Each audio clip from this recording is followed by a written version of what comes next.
కడుక్కోవడానికి కూడా నీళ్లు లేక అరిగోస. నీటి విద్యుత్ నిర్మాణ లోపాలతో సతమతమవుతున్న అహ్మద్గూడ డబుల్ బెడ్రూమ్ లబ్ధిదారులు.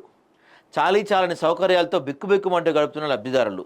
నాణ్యతలో డొల్లతనం, పైకప్పంతా పెచ్చులుడుతున్న వైనం. ఏ బ్లాక్లో కనిపించిన అగ్నిమాపక సిలిండర్లు, పనిచేయని ఫైర్ అలారం సిస్టమ్. ప్రభుత్వం పెట్టిన నిబంధనతో భయాందోళనలకు గురి.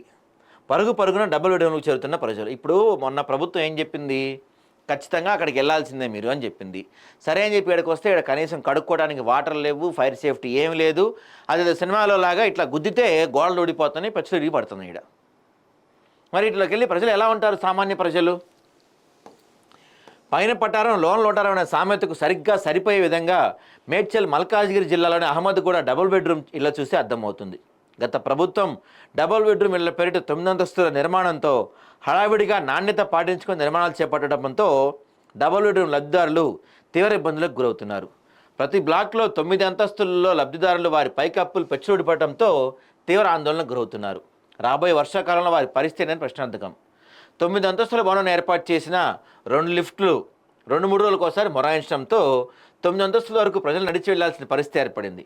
ఇటీవల ప్రభుత్వం లబ్ధిదారులకు వారికి కేటాయించిన డబుల్ బెడ్రూమ్లో ఖచ్చితంగా ఉండాలని నోటీసులు జారీ చేసింది. గుంపులుగా అన్ని బ్లాకుల్లో ప్రజలు చేరుతున్నారు. దీంతో 2 రోజులకోసారి వస్తున్న మున్సిపల్ నీళ్ల వల్ల నీటి ఎద్దడి ఏర్పడి కడుక్కోవడానికి కూడా నీళ్లు లేవని లబ్ధిదారులు ఆవేదన చెందుతున్నారు.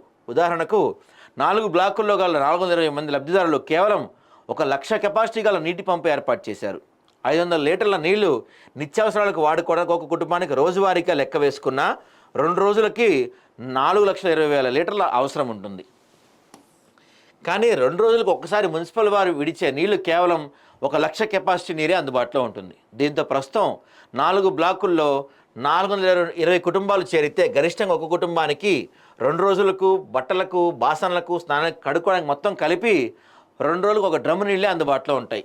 మరి ఒక్క డ్రమ్ నీళ్ళతో గరిష్టంగా 420 కుటుంబాలు ఆ 2 పడకల గదిలో ఎలా బతుకుతాయి? ఎక్కడ ఉన్న ప్రజలు డబుల్ బెడ్రూమ్ అర్హత సాధించి అటు ఉపాధి కోసం, ఇటు నిరంతరం విద్యుత్ అంతరాయం, అర్ధరాత్రి నుంచి డంపింగ్ యార్డ్ నుంచి వెలువడుతున్న దుర్వాసన, ప్రతి బ్లాక్లో మెట్ల దారి కాడంతా సిమెంట్ పెచ్చలుగా పడిపోవటం, 9వ అంతస్తులో ఎక్కడ అగ్నిమాపక సిలిండర్ లేకపోవటం, ఫైర్ అలారం సిస్టమ్ పనిచేయకపోవటం, భవనాల పరిశ్రమ మొత్తం చెత్త. సో ఇవన్నీ ఇప్పుడు ప్రభుత్వం కోరి తెచ్చుకున్న కష్టాలే అవుతుంది.